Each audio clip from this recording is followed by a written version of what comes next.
횡단보도 신호등이 떨어졌습니다. 초록등이죠. 사람들은 바삐 걸음을 재촉하면서 횡단보도를 건너갔습니다.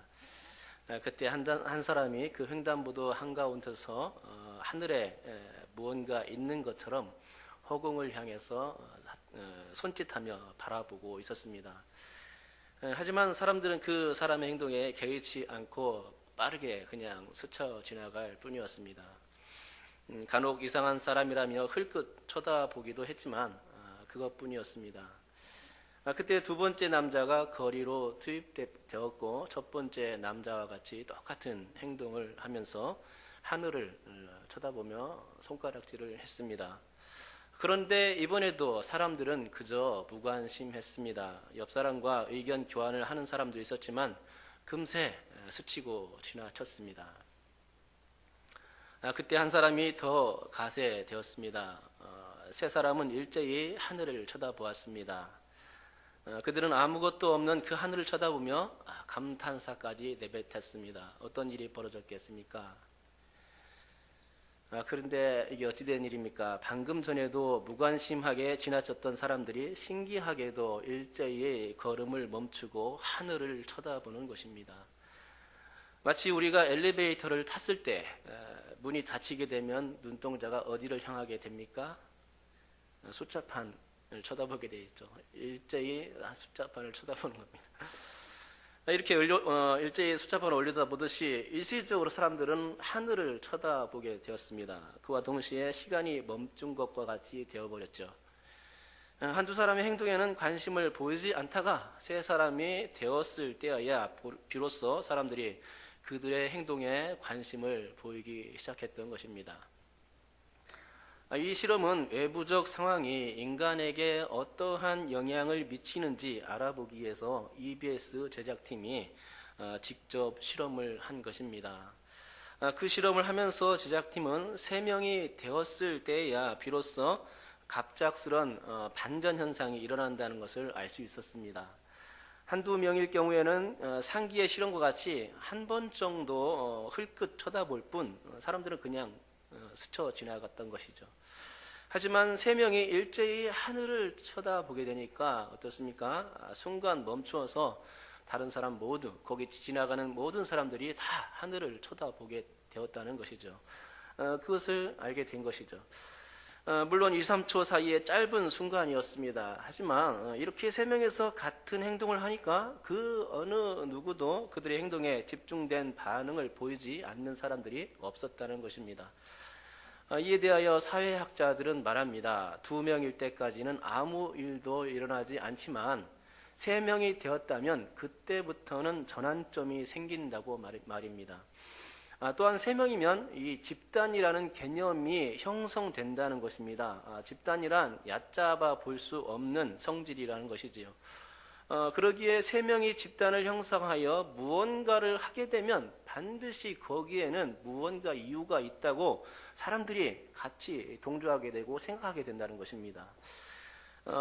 그래서 무심했던 상황이 3명 이상 되면은 관심을 보이게 되고 그래서 갑작스럽게 상황이 반전되는 것이죠. 그리고 관심이 증폭되는 현상이 일어나는 것입니다. 이것을 사회학자인 짐바르도 교수는 어떤 법칙이라고 했냐면 3의 법칙이라고 말하였습니다. 그는 최소한 3명이 모이면 하나의 움직임이 됩니다. 상황을 바꾸는 영웅이 되려면 3의 법칙을 따라야 합니다라고 말하였습니다.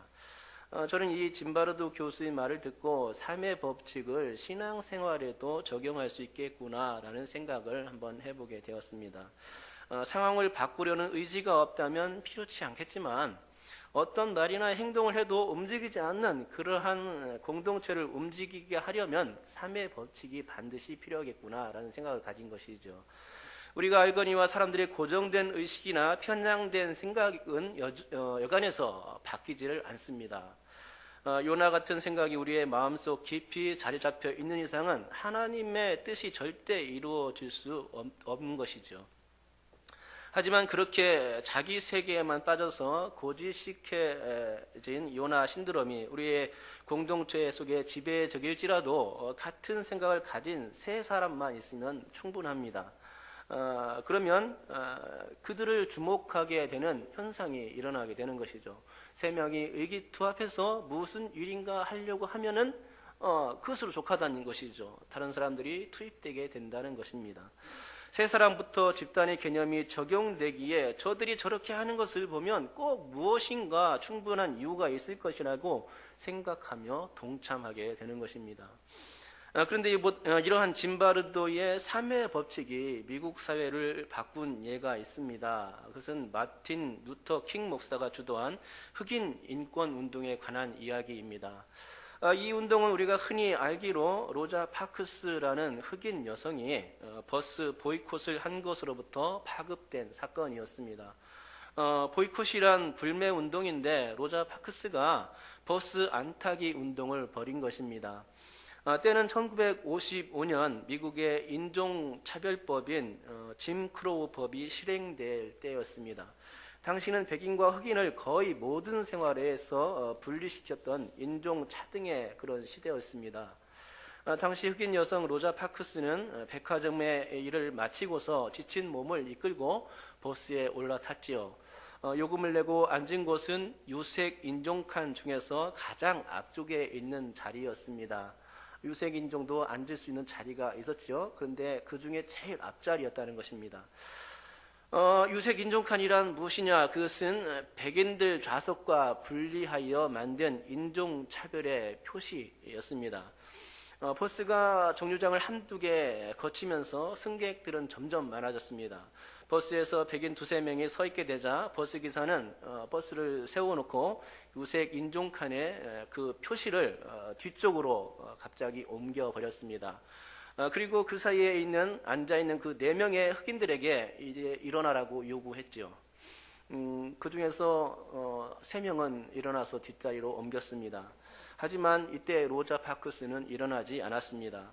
운전기사는 경찰을 불렀고 로자는 경찰에 체포되었지요. 분리에 관한 위반 혐의로 기소된 것입니다. 다행히 로자가 앉은 자리는 원래 유색 인종 칸이었기 때문에 곧 훈방되었습니다. 하지만 이 사건을 계기로 몽고메리 그 진보협회가 만들어졌고 회장으로 선출된 마틴 루터킹 주니어 목사의 주도하에 인종 분리 정책 전반에 대해 문제를 제기하는 큰 흐름으로 이어질 수 있었다는 것입니다. 그런데 우리가 잘 모르고 있는 사실이 여기에 숨어 있습니다. 로자 파크스가 버스 보이콧을 하기 이전에 로자와 마찬가지 행동을 했던 몇 명의 사람들이 이미 존재했었다는 사실입니다. 1944년에 흑인 야구 선수인 제키 로빈슨이 비슷한 사건으로 제소된 일이 있었습니다. 또한 이듬해인 1945년에는 한 흑인 여성이 비슷한 사건을 당했습니다. 또한 1955년 3월에는 15살 소녀가 백인 남성에게 좌석을 양보하지 않았다가 수갑이 채워져 쫓겨난 사건도 있었습니다.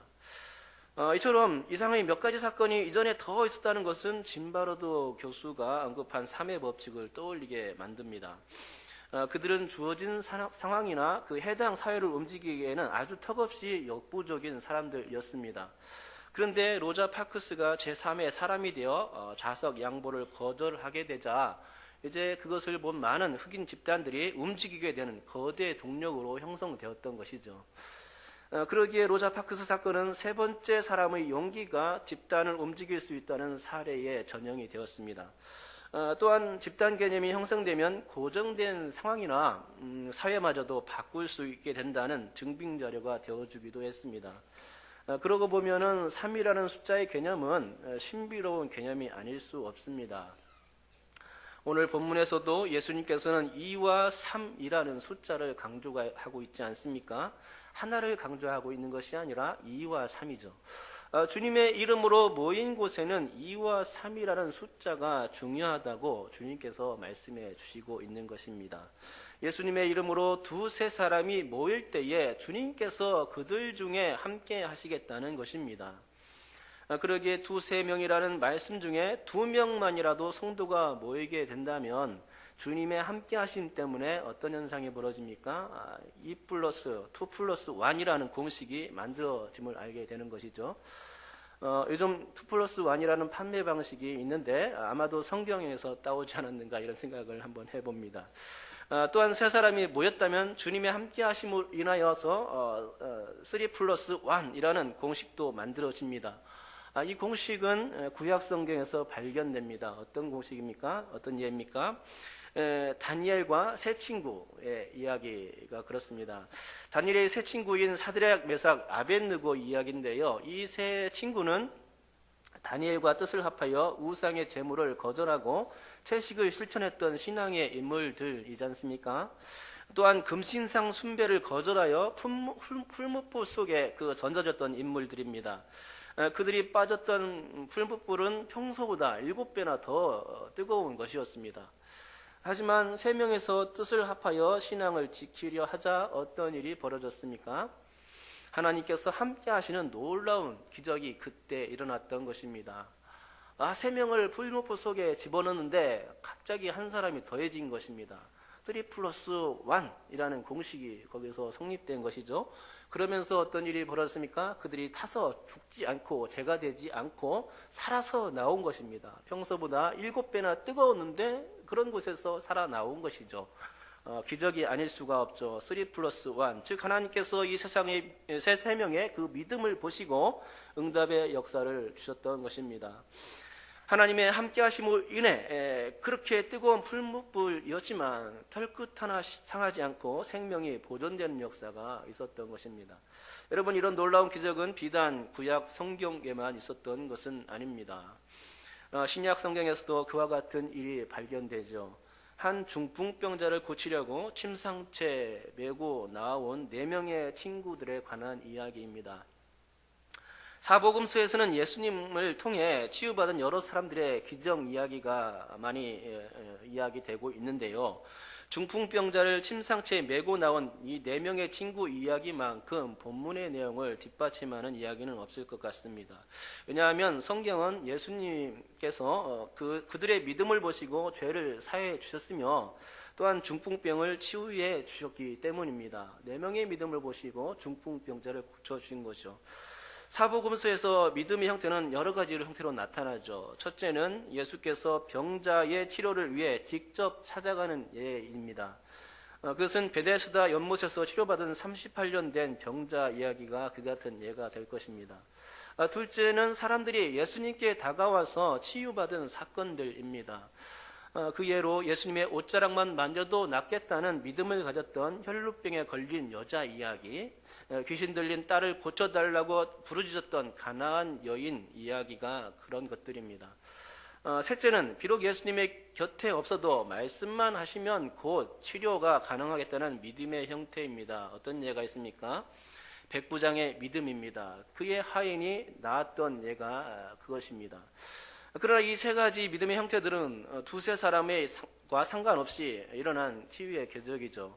그렇기에 중풍병자 네 친구의 이야기는 오늘 본문과 어울리는 특별한 예라 하겠습니다. 지금까지 저는 사람의 심리를 바꾸는 외부적 상황에 관한 숫자 3의 의미에 대해서 살펴보고 있습니다. 또한 오늘 본문과 전체 성경에서 말하는 숫자 3에 관련된 예들을 잠깐이나마 살펴보았습니다. 인간의 심리를 자극하는 이 3이라는 숫자는 전체의 상황을 바꾸는 급물살과 같아서 세 사람이 같은 행동을 전개할 때에 전체 분위기가 완전히 기울게 될 수 있다는 것입니다.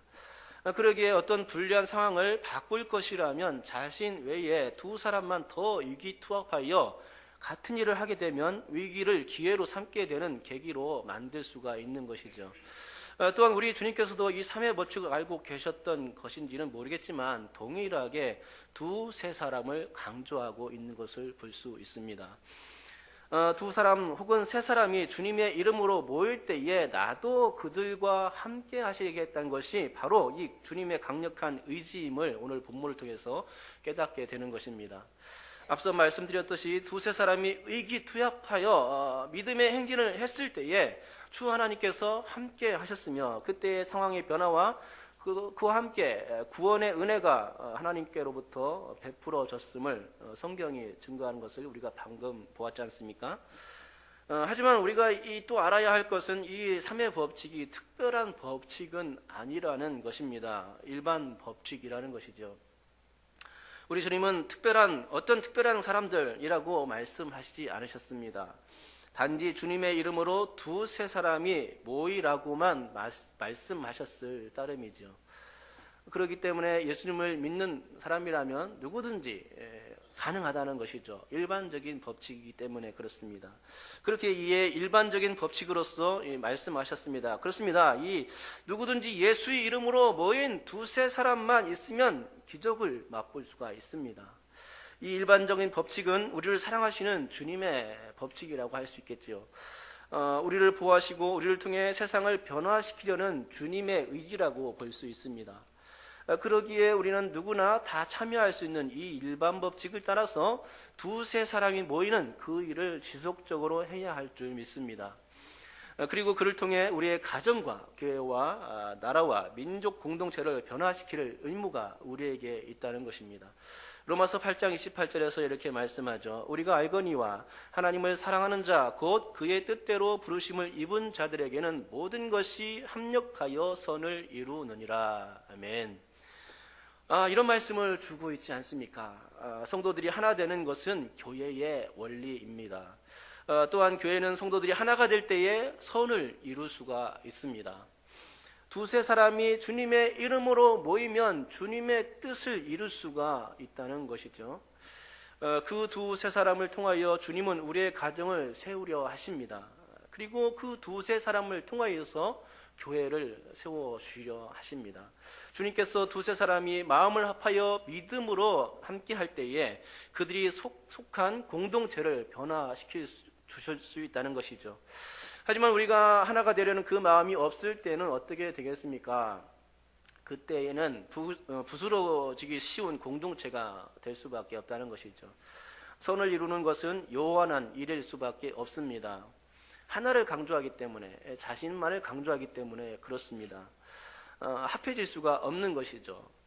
하나님의 뜻이 이 땅에서 그 한 사람을 통해서 개개별로 나눠진 그 한 사람 한 사람을 통해서는 이루어질 수가 없는 것입니다. 주의 뜻은 우리가 주기도문을 100번 외운다고 1000번 외운다고 해서 이루어지는 것이 아닙니다. 주기도문 내용에 하늘의 뜻이 땅에서 이루어지다 이런 고백이 있지만 외운다고 되는 것이 아니라는 것이죠. 나누이고 분리되며 불신하고 원망하며 미움이 얽히고 설킨 그 개인 하나만 강조된 그런 공동체에서는 기대할 것이 아무것도 없습니다. 오히려 그런 공동체는 주님의 마음을 아프게 할 따름이죠. 그렇다면 우리 주님의 마음을 속 시원하게 해드릴 수 있는 일은 과연 무엇이겠는가? 오늘 말씀처럼 두세 사람이 주님의 이름으로 모이는 일인 줄 믿습니다. 사실 오늘 여기에 모인 성도들께서는 왜 그 귀한 시간을 버리며 이곳 교회에 나와서 예배를 드리고 있는 것입니까? 알고 보면 예수님의 이름 때문에 나온 것이 아닙니까? 예수라는 이름, 그 두 글자 때문에 이 자리에 나와서 하나라는 공동체를 이룬 것입니다. 그렇습니다. 우리 주님은 주님을 믿는 성도들이 그 어디를 가나 당신의 이름으로 모이기를 힘쓸 것을 원하신다는 사실을 우리가 깨달았으면 좋겠습니다. 두세 사람이 예수의 이름으로 모여서 하나가 되는 것이 주님의 뜻이라는 것이죠. 이와 같은 사실을 바탕으로 우리 주님은 19절에서 너희가 라고 말씀하시면서 이제 기도에 관해서 언급하셨습니다. 이는 두세 사람의 능력이 어떤 것임을 보여주려는 그러면 주님의 의도로 여겨집니다. 곧 너희가 라는 이 말씀은 두세 사람이 주님의 이름으로 모인 것을 의미하는 것이죠. 또한 그렇게 모인 너희라는 공동체의 기도를 우리 주님께서는 반드시 들어주시겠다는 것입니다. 최소한 두 사람이 예수라는 이름으로 모였다 할지라도 우리 주님께서는 능력의 3이라는 숫자가 되어주셔서 친히 그 공동체 가운데 역사해 주시는 것입니다. 그러니 이 얼마나 감사한 일입니까? 그것은 세 사람이 모여도 마찬가지고 네 사람이 모여도 마찬가지일 것입니다. 그 이상의 사람들이 모이면 모일수록 기도의 응답은 더 빠를 줄 믿습니다. 많은 사람들이 믿음으로 모여 합심 기도하며 간구할 때에 그것은 두세 사람의 기도를 가벼운 것으로 여겨지는 것이 아니고 정말로 두세 사람의 기도가 정말로 힘있는 것이 되는 것이죠.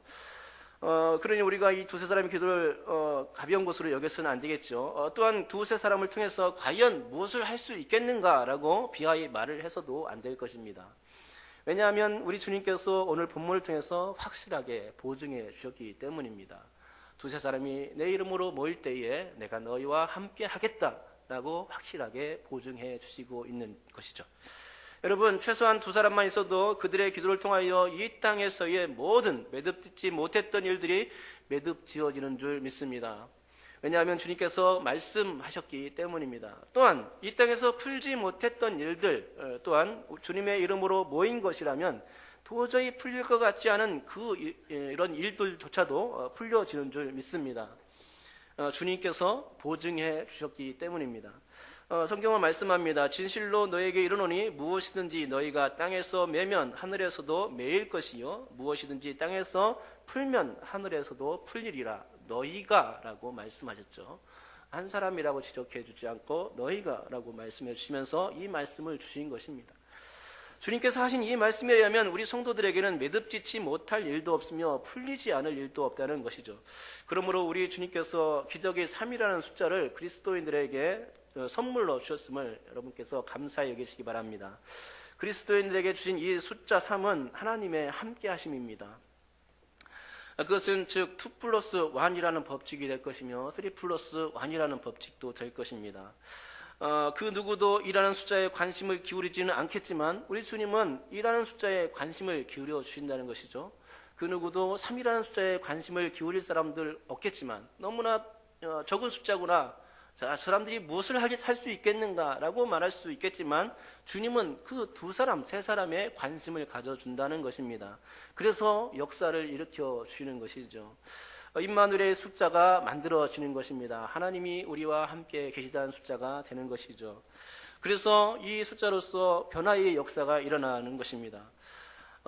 이 사실이 우리에게 감사한 일이 되겠습니다. 그러고 보면 우리 주님께서는 12명의 제자들과 70명의 제자들을 발송할 때에도 2라는 숫자를 좋아하셨음을 알게 됩니다. 즉 예수님은 2명씩 짝을 이루어 제자들에게 복음을 전파하게 하셨습니다. 여러분, 그 2명이 주님의 이름으로 가는 곳마다 어떤 일이 벌어졌습니까? 두 사람이 주의 복음을 전파할 때에 성령께서 그들과 함께 하셨다는 것입니다. 성경이 증거하는 바입니다. 두 사람이 생명의 복음을 증거할 때에 성령께서 그들의 입술을 주장하셨다는 것입니다. 두 사람이 주의 이름으로 나아가서 능력의 말씀을 전파할 때에 우리 주님께서 기적을 베풀어 주셨다는 것입니다. 복음서의 증거에 따르면 주님의 이름으로 제자들이 세상을 향해 나아가니까 많은 귀신들이 쫓겨나더라는 것이죠. 많은 병자들이 고쳐지는 역사가 그곳에서 일어났습니다. 단지 2명이 갔을 뿐입니다. 그러나 주님께서 역사하실 때에 기적이 일어났고 예수 믿는 일이 벌어진 것이죠. 예수님을 믿는 무리들이 가는 곳마다 이런 기적의 역사가 일어난 줄 믿습니다. 여기 모인 모든 성도님들도 마찬가지입니다. 두 사람을 우습게 여기면 안 되겠죠. 하나님께서 함께 하시는 그 사람들이죠. 우리가 그러니까 하나님께서 함께 해주심을 믿고 이 세상 가운데 나갈 수 있어야 되고 믿음으로 기도하는 가운데 나가게 된다면 주님께서 그 가운데 반드시 역사하시고 강력한 은혜의 역사의 기적의 역사를 일으켜 주실 줄 믿습니다. 그렇기 때문에 우리가 기죽을 필요 없습니다. 세상을 향해서 강력히 나가며 복음 전도할 수 있어야 되겠고 두 사람이 모인 곳에서마다 기도할 수 있어야 되겠습니다. 그렇게 하면은 주님께서 그 기도를 들으시고 반드시 응답하시며 그 전도하는 모습을 보시고 반드시 역사하시는 것을 보게 될 것입니다. 강력한 주님이 도우시는데 무엇이 적은 숫자이며 무엇이 두려운 일이겠습니까? 하나도 없습니다. 여러분, 혹시 방관자 효과를 들어본 적이 있습니까? 방관자 효과는 자기의 일이 아니면 주변에 아무리 많은 사람이 있어도 그 누구 하나 도움의 손길을 뻗치지 않는 것을 의미합니다. 예를 들자면 지적 장애를 가진 은지와 은지 엄마의 일화가 그랬습니다.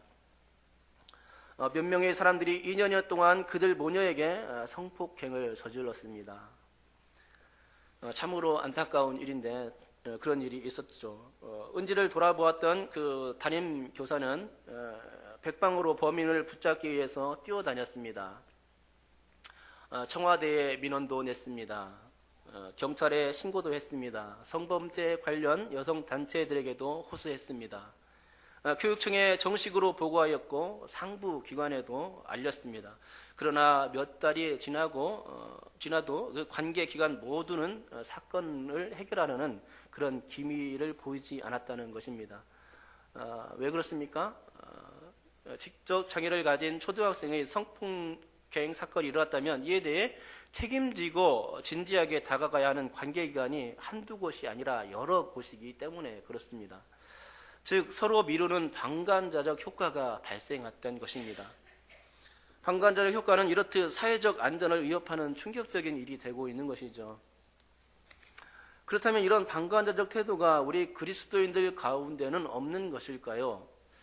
예수 이름으로 모인 곳에는 발생하지 않는 것입니까? 저는 얼마든지 이런 일들이 발생할 수 있다고 생각합니다. 두세 사람이 뜻을 모으지 않는 곳에는 그런 구멍이 생길 수밖에 없습니다. 왜냐하면 바로 이곳 교회에 모인 성도들이 예수님의 이름으로 모인 것은 사실이지만 모두가 한 뜻을 가지고 한 마음이 되어 있는 것은 아니기 때문에 그렇습니다. 내가 안 해도 다른 사람이 할 것이라 여기기 때문입니다. 그렇기 때문에 이 어떤 일들이 벌어지는 것이죠. 분리되는 일이 벌어지고 서로 틀어지는 일들이 벌어지는 것입니다. 누군가는 하겠지라는 그런 얄팍한 생각에 문제를 해결할 능력을 상실하게 만들 수도 있습니다. 두세 사람이 의기투합하지 않고서 눈치만 보는 일들도 벌어질 수 있습니다. 누군가는 일하겠지라는 생각이 지배적일 수가 있습니다. 나는 아니라는 생각이 드는 것이죠. 내가 안 해도 다른 사람, 옆에 있는 사람 할 수 있다고 생각하는 것입니다. 그죠? 나는 장로니까 근엄하게 있으면 되고 옆에 권사님들이 하면 돼. 이렇게 생각할 수 있고 권사님들은 장로님들이 그래도 장로니까 열심히 하면 되겠지라고 생각할 수가 있는 것입니다. 좀 미루게 된다면 누가 과연 그 일을 하겠느냐 하는 것이죠. 이것이 바로 방관자적 효과라는 것입니다. 그런 곳에서는 어떤 변화나 기대, 기적 같은 것을 볼 수가 없다 하겠습니다.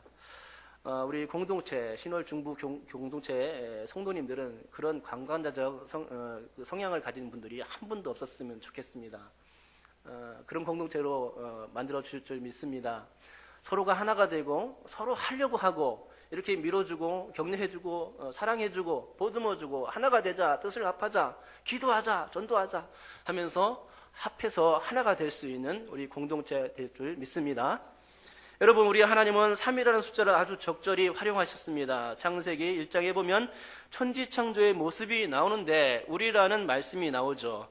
우리라는 말씀을 여러 가지로 해석할 수도 있겠지만 저는 이 우리라는 그 말 뜻이 삼위일체 하나님을 가리킨다고 봅니다. 곧 삼위일체 하나님께서 하나가 되어 천지를 창조하셨던 것입니다. 성부께서 청사진을 만들고 주님께서는 말씀하셨습니다. 그리고 성령께서 운행하시며 창조의 위협을 이루신 것입니다.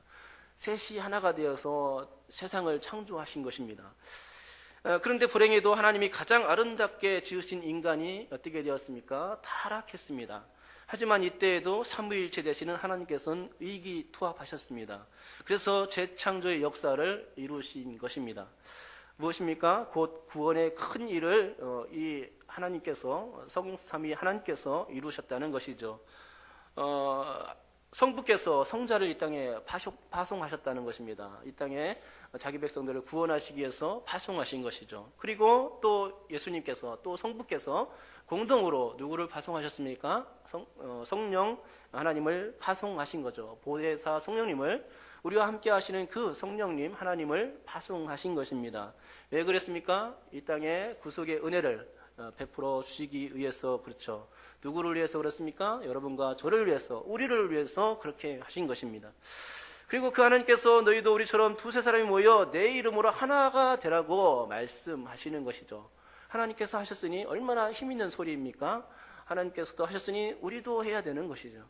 여러분, 혹시 2003년 10월 13일에 지하철 2호선 신당역에서 승강장에 낀 사람을 구하기 위해서 승객들이 전동차를 밀어냈던 사건을 기억하십니까? 그런데 그런 일이 또 있었습니다. 2005년 12월에 지하철 7호선 신풍역에서도 그런 일이 있었습니다. 그리고 2005년 10월 17일 가까운 지하철 천호역, 여기서는 좀 멀죠. 천호역에서도 그와 같은 사건이 벌어졌습니다. 열차가 플랫폼에 도착하는 순간 한 승객이 열차와 승강장 사이에 떨어진 것입니다. 열차는 정지되었고 승객들은 쏟아져 나왔습니다. 그런데 CCTV를 녹화해서 이제 화면을 보는데 이상한 장면이 목격되었습니다. 승강장에 내린 승객들이 전동차에 손을 얹고 다 함께 밀기 시작한 것입니다. 전동차는 한 량당 33톤의 무게이기 때문에 밀리지를 않습니다. 웬만한 힘으로서는 끄떡도 않는 것이 이 전동차 한 량의 무게입니다. 그런데 이 밀리지 않는 그 전동차 그 무게를 사람들이 미니까 이게 밀리더라는 것입니다. 그때 당시를 회상한 영무원의 이야기를 들으면 사람들이 밀어 하면서 힘을 함께 하니까 그게 움직이는 기적 같은 역사가 일어났다는 것입니다. 밀자는 제안을 내은 것은 어떤 한 아저씨 한 사람에 의해서였습니다. 두세 사람이 밀기 시작했습니다. 그런데 이것을 본 사람들이 힘을 합치기 시작했습니다. 우리 한번 밀어보자라는 의지가 승객들 모두에게 발동된 것입니다. 결국 전동차가 밀린 것이죠. 그래서 위기에 처했던 그 사람이 꺼내진 것입니다. 감동이 아닐 수가 없었습니다. 두세 사람이 이렇게 힘을 합치니까 전동차도 밀리는 역사가 일어난 것이죠. 두세 사람의 시초가 감동을 이뤄낸 것입니다. 기적이 이 두 사람으로부터 시작될 수 있음을 보여준 사례가 되었습니다. 여러분, 교회를 움직이는 힘도 알고 보면 두세 사람으로부터 시작되는 것은 아주 분명한 것입니다. 그것은 우리 주님께서 보장하신 말씀이기도 하지요. 두세 사람이 내 이름으로 모이면 내가 그들 중에 함께 하겠다는 것입니다. 보장된 말씀이죠. 그러므로 주님의 이 말씀은 우리가 움직이기를 바라는 말씀인 줄 믿으시고 들으시길 바랍니다. 내가 원하는 것은 내 이름으로 모인 두세 사람이다. 그것으로 족하다. 곧 그들이 내 일을 이룰 것이다 라는 그 의지가 이 말씀 속에 포함된 줄 믿습니다. 여러분, 바울과 실라가 빌립보 감옥에서 기도와 찬송을 올릴 때에 어떤 역사가 일어났습니까? 주님이 함께 하시는 기적의 역사가 일어나지 않았습니까? 옥토가 움직였습니다. 죄수들이 착고가 풀려졌습니다. 감옥문이 열리는 기적이 사건이 벌어졌던 것이죠. 감히 상상도 못할 일이 바울과 실라 단 두 사람, 그들이 예수의 이름으로 모여 찬송과 기도를 하니까 그 엄청난 기적이 일어날 수 있었다는 것입니다. 그러므로 주님이 두세 사람의 신실한 사람을 찾는다는 사실을 우리는 깨달아야 하겠습니다. 우리 자신이 그러한 사람들이 되어야 하는 것입니다. 우리가 그 두세 사람이 되어서 기적과 같은 감동을 자아내는 주인공이 되어야 될 줄 믿습니다. 방관자로 있지 말아야 하겠습니다. 혼자서만 하려고 해서도 안 될 것입니다. 혼자서는 도저히 가망성이 없는 그 일들을 누가 할 수 있습니까? 두세 사람만 있으면 가능하다는 것이죠. 믿음을 가진 사람들, 예수 이름으로 모인 사람들, 그 사람들 몇몇쯤만 있으면 얼마든지 어떤 일이든 능히 해결 가능하다는 것입니다. 왜냐하면 주님이 그 가운데 함께 하시기 때문이죠. 주님은 말씀하십니다. 내가 너희와 함께 하겠다. 그러니 내 이름으로 모여라. 둘도 좋고 셋도 좋다. 너희가 내 이름으로 모이면 나는 너에게 이 땅에서 맺고 푸는 그 모든 일들의 권한과 능력까지 너에게 부여하겠다. 그러니 내 이름으로 모여라 라고 말씀하시는 줄 믿습니다. 주님은 세 명이면 족하다는 것입니다.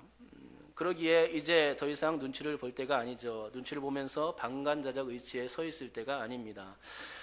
그러면 어찌해야 하는가? 주님이 기뻐하시는 일, 그 일을 바로 우리가 해야 하는 것이죠. 주님이 기뻐하시는 그 일이란 나 자신이 감동과 기적을 일궈내는 주인공이 되기 위해서 예수 이름을 붙드는 일이 나로부터 시작되게 만드는 것이고 두세 사람과 의기투합하는 그 일인 줄 믿습니다. 다른 사람과 뜻을 같이 해야 되는 것이죠. 내 공로나 나의 어떤 생각이나 주장을 더 이렇게 앞세우고 하는 것이 아니라 다른 사람과 뜻을 같이 해서 예수 이름으로 하는 것입니다. 그리할 때에 그 모든 일들은 해결되는 줄 믿습니다. 그리할 때에 주님의 역사와 기적이 일어나는 줄 믿습니다. 그리할 때에 임마누엘의 축복이 창출되는 줄 믿습니다. 이와 같이 주의 이름 안에서 합력하여 서로를 이루는 풍토가 우리 교회 안에 우리 또 가정 안에 늘상 이루어질 수 있기를, 그래서 감격의 순간들을 맛볼 수 있기를, 하나님께서 기적을 베푸시는 역사들을 볼 수 있기를 주님의 이름으로 축복합니다. 기도하겠습니다. 하나님 아버지 감사합니다. 오늘도 말씀을 들었습니다. 주님은 두세 사람이 모이기를 원합니다. 두세 사람으로 모일 때에 예수 이름으로 모이기를 원하는 것이죠. 우리가 주님의 이름을 붙듭니다. 이 주님께서 말씀하신 이 명령을 우리가 붙듭니다. 하나님 아버지 이 명령 안에 우리 순종케 도와주시옵시고 방관자적 의치에 서 있는 것이 아니라 하나가 되어서 하나님 주님의 뜻을 이룰 수 있게 도와주시옵소서. 혼자로서는 이룰 수가 없습니다. 그렇지만 두세 사람만 모이면 가능합니다. 하나님 아버지 그것은 적은 숫자가 아니죠. 하나님 아버지 적은 숫자가 아니라 정말로 친히 그 하나님께서 말씀하신 보증하신 말씀이기 때문에 하나님 역사를 일으킬 수 있는 숫자라는 것이죠. 그렇기 때문에 하나님 아버지 우리가 이 하나님 말씀을 믿고 주님께서 이 하신 말씀을 붙잡고 나갈 수 있게 도와주시옵시고 가정을 세우기 위해서 노력하며 또한 교회를 세우기 위해서 노력할 수 있게 도와주옵소서. 사회와 공동체를 변화시킬 수 있기 위해서 나갈 수 있는 우리 사랑하는 성도님들 다 되게 하여 주시옵소서. 감사드리며 예수님의 이름으로 기도드립니다. 아멘.